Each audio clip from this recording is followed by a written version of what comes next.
ሰሙነ ሕማማት በዓለም ላይ የምትኖሩ ኦርቶዶክሳውያን የእግዚአብሔር ልጆች ሰላም እግዚአብሔር ይብዛላችሁ። ዘወረደ ብለን ሆሳዕና ላይ ደርሰን ጌታችን መድኃኒታችን ኢየሱስ እንደሚታወቀው ኢየሩሳሌም እያስተማረ ደብረ ዘይት እየወጣ ያድር ነበረ። ሌሊት በደብረ ዘይት፣ ቀን ቀን ደግሞ በኢየሩሳሌም። ሌሊት በደብረ ዘይት ይጸልያል፣ ይሰግዳል። ቀን ቀን ደግሞ በኢየሩሳሌም ያስተምራል።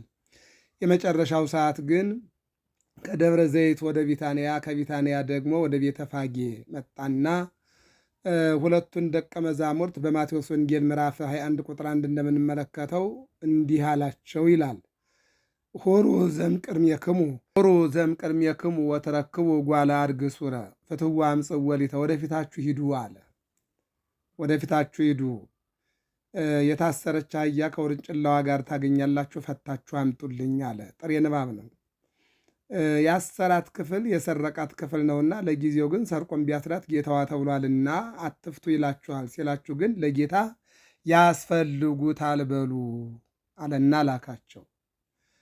ደቀ መዛሙርቱም ሁለት ናቸው። ወደፊታቸው ሲሄዱ አህያዋ የሚገርመውና የሚደንቀው ነገር በቅርበት ይሁን በርቀት እንደሚያገኟት ምንም መረጃ የላቸው። ምክንያቱም የተባሉት ወደፊታችሁ ሂዱ ነው የተባሉት እንጂ በዚህ ኪሎ ሜትር እንዲህ አካባቢ ታገኛላችሁ የሚል መረጃ የላቸውም። ከባድ ነው፣ ግን የአምላክ ትእዛዝ ነው፣ የመምህር ትእዛዝ ነው። እሺ ብለው ሲጓዙ አገኟት አህያዋን ከውርንጭላዋ ጋር። ሲፈቱ የተባለው አልቀረም፣ አትፍቱ አላቸው። አጭር ቋንቋ ነው የተጠቀሙት። የተነገራቸውና አሉ በሉ የተባሉትን ነው ያሉ። ሌላ አልጨመሩም አልቀነሱም። ለጌታ ያስፈልጉታል ነው። ከዚህ በኋላ ዝም አለ። ለካም ጌታቸው ሌላ ስለሆነ እሱ ጌታቸው አልነበረምና ሁለቱንም አህዮች ይዘው ወደ ጌታ መጡ። ወደ ጌታቸው አመጧቸው። ከዚህ በኋላ ደቀ መዛሙርቱ ልብሳቸውን በአህያዋ ላይ አለበሷት። ጌታም በአህያዋ ላይ ተቀመጠ። ከዚህ ቀጥሎ ደግሞ የመጀመሪያው ደቀ መዛሙርቱ በአህያዋ ላይ ልብሳቸውን ማስቀመጥና የጌታን መቀመጥ ነው የምናየው። በሁለተኛ ደረጃ ደግሞ በወለ ነጸፉ አልባሲሆሙ፣ ልብሳቸውን ለአህያዋ ያነጠፉ አሉ። ከዚያ ቀጥሎ ደግሞ ዘንባባና ተምር እንዲሁም ወይራ እየገነጠሉ ደግሞ በየመንገዱ ያነጠፉ አሉ። ከዚህ ቀጥሎ የሚመጣው ደግሞ ከኋላ የሚከተሉ ከፊትም የሚመሩ ይህ ሕዝብ እነሆ ሆሳዕና በአርያም በሰማይ መድኃኒት፣ ሆሳዕና ለወልደ ዳዊት፣ ለዳዊት ቤት መድኃኒት ያስፈልገዋል፣ ከሰማይ የወረደ መድኃኒት ለዓለም ያስፈልጋል። ቡሩክ ዘይመጽእ በስመ እግዚአብሔር፣ በእግዚአብሔር ስም የሚመጣ የተባረከ ነው፣ ቡሩክ ነው እያሉ ሕፃናቱ ከእናታቸው ደረት ወርደው መሬት ላይ ድክ ድክ እያሉ ወጣቶቹ የወጣትነት ስሜታቸውን የሥጋ ስሜታቸውን ትተው በመንፈሳዊ ስሜት ገብተው ሆሳዕና እያሉ አረጋውያኑም በዕድሜ ሳይዝሉ በአንደበታቸውም ሳይዘገዩ ሆሳዕና እያሉ ያመሰግኑት ነበረ። ከኢየሩሳሌም ቤተፋጌ ወይም ከቤተፋጌ ኢየሩሳሌም 16 ምዕራፍ ነው።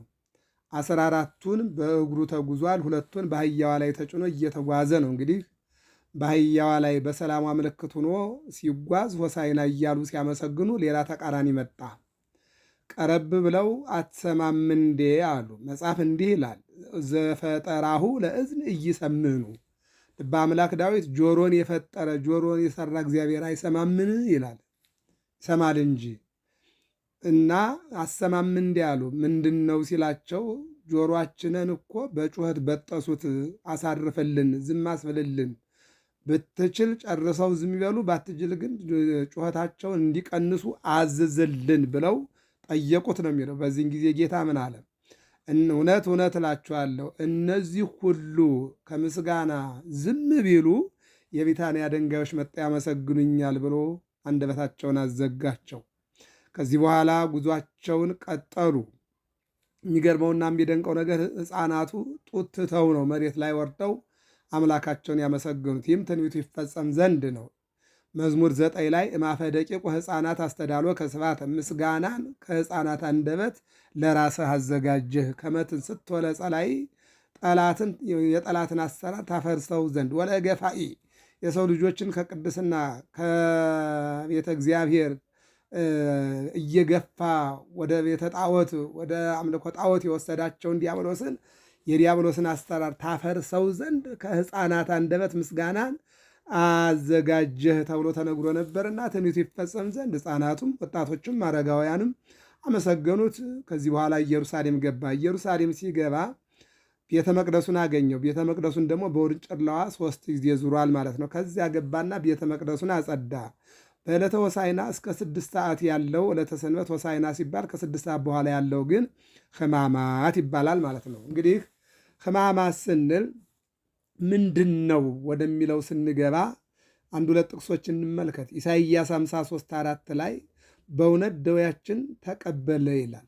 በእውነት ይሄ እንግዲህ አስተውሉ፣ እግዚአብሔር ምን ያክል እኛን ለማዳን እስመ በፈቃዱ በስምረት አብሆ መንፈስ ቅዱስ መጽአ አዳነነ፣ በአባቱ ፈቃድ አንድም በራሱ ፈቃድ መጣና አዳነናል። ይሄ በእውነት ደዌያችን ተቀበለ። ገና እኮ ነቢዩ በትንቢት እኮ ነው፣ በሱባኤ ነው ያየው። በእውነት አለ አየው፣ ሳይሳሳ ለሕይወቱ ሳይሳሳ ለጊዜው ሳይሳሳ በመስቀል ላይ ተንጠልጥሎ ዓለምን ለማዳን መወሰኑን በእውነት ደዌያችን ተቀበላልና የሰው ልጅን መከራና ሕማም እንደተቀበለ አስቀድሞ ተናገረ ይላል። ይቀጥልና ሕማማችን ተሸከማል።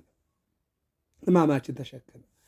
አዎ ሰውም በተለያየ መልኩ ሕማም አለበት። አሁን ለዛሬ ሰው መቼም ጤነኛ የለም። ዛሬ በፖለቲካ የታመመ አለ፣ በቋንቋ የታመመ አለ፣ በተራራ የታመመ አለ፣ በወንዝ የታመመ አለ፣ በሙስና የታመመ አለ፣ በዘረኝነት በጎጠኝነት የታመመ አለ፣ በሀብት የታመመ አለ፣ በስልጣን የታመመ አለ። ያልተመረመረ እንጂ ያልታመመ የለም። አዎ ስለዚህ እሱ ግን ከሁሉም የለበትም። ነገር ግን ይህን ሁሉ በሽታ የሰዎችን ሕማም እሱ ተሸከመ ነው። እግዚአብሔር ተሸከመ ከራሱ ጋር ሊያስታርቅ ሊምር ይቅር ሊል ማለት ነው።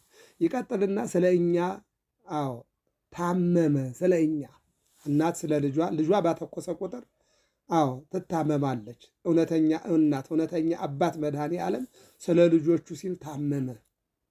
መከራው ውድቀት አዳም አትብላ የተባለውን ዕፀ በለስ በልቶ ቢታመም ሁለተኛው አዳም መድኃኔ ዓለም የአዳምን ሕመም ሊያነሳ መጣ።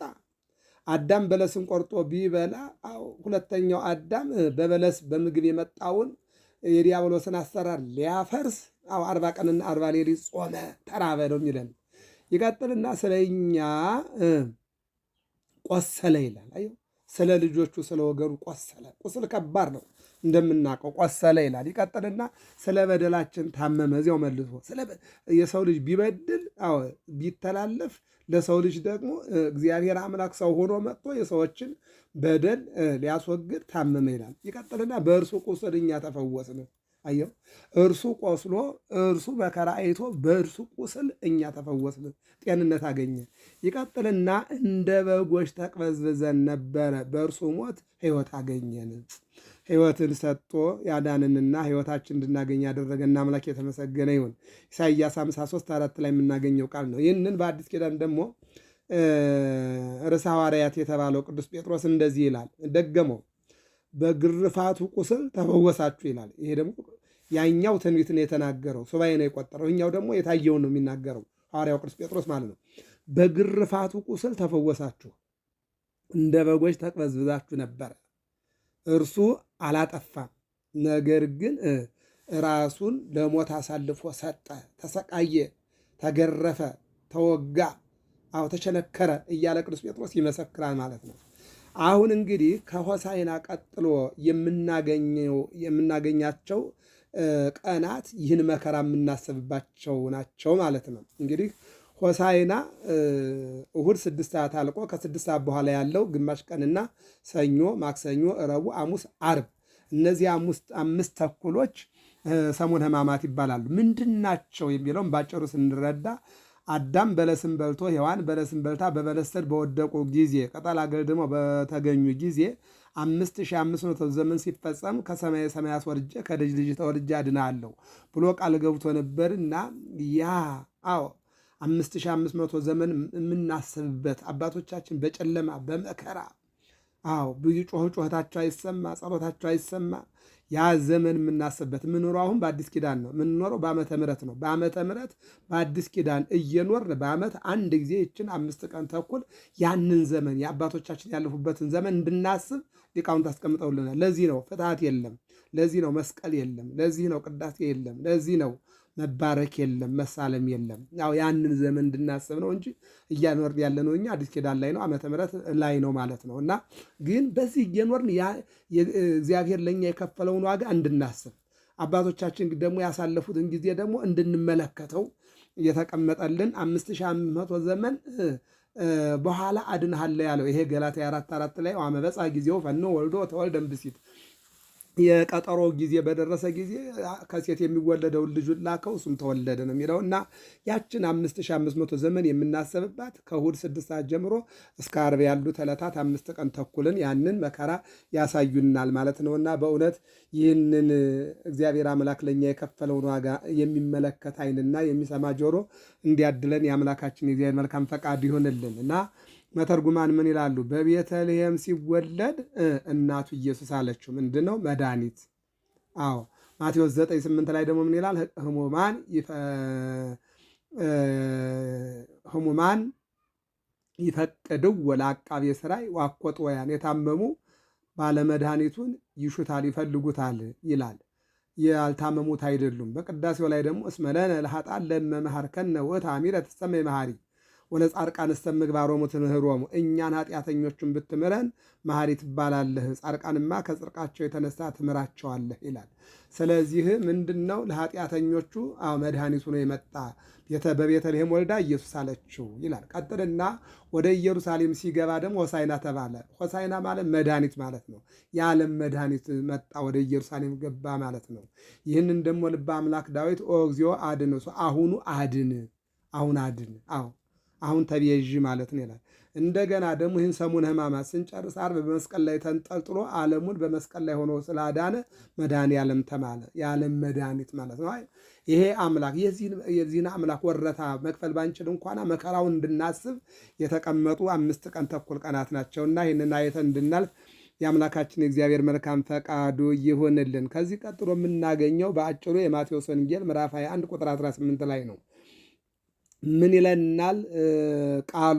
እንደዚህ ነው የሚለው በማለዳ ይላል ከተማ ሲገባ ተራበ ይላል። ከቢታንያ ወጥቶ ወደ ኢየሩሳሌም ሲገባ ተራበ ይልና ቅጠል አየ፣ ቅጠሏ ፍሬ ያለባት ብሎ ወደ ቅጠሏ ሄደ። ከቅጠሏ ምንም አላገኘባትም። ወደ ቅጠሏ ሲጓዝ ከቅጠሏ ምንም አላገኘም፣ ከቅጠል በስተቀር ፍሬ አላገኘባትም። ይሄ ጥሬ ንባብ ነው። እሱ ደግሞ መለሰና ለዘላለም ፍሬ አይገኝብሽ ብሎ ረገማት።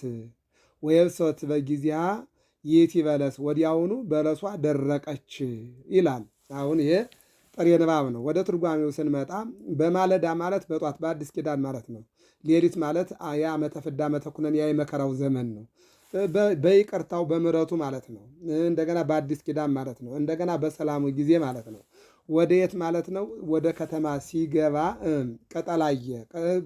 ቅጠል የተባሉ እንግዲህ በአንጻረ በለስ ረገማ ለኃጢአት በለስ ዘይቤ ቤተ እስራኤል ሙንቱ ቅጠል የተባሉ እስራኤል ናቸው። እስራኤልን ሲመለከታቸው ብዛታቸው ደምቆ አያቸው፣ ተመለከታቸው። ግን በጣዖት አምልኮ በጥላቻ ውስጥ ወድቀው ፍቅረ እግዚአብሔር ፍቅረ ቢጽ አልነበራቸውም።